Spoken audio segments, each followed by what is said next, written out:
In the heart of America, a leader rose with a dream that would echo through generations. Martin Luther King Jr. was born on January 15, 1929, in Atlanta, Georgia, into a family of faith and resilience. From an early age, he was inspired by the teachings of equality and justice. In 1955, at just 26 years old, Martin led the Montgomery bus boycott after Rosa Parks' courageous stand. His words stirred hearts, but his actions moved mountains. He showed the power of peaceful protest.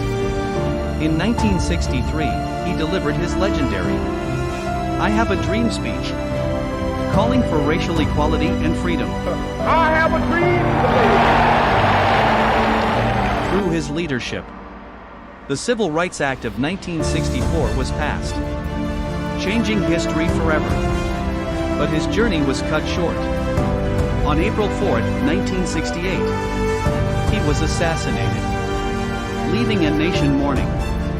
Martin Luther King Jr. left us a legacy, a dream that lives on in every fight for justice and equality. This Martin Luther King Jr. Day, let us honor his dream by building a better tomorrow.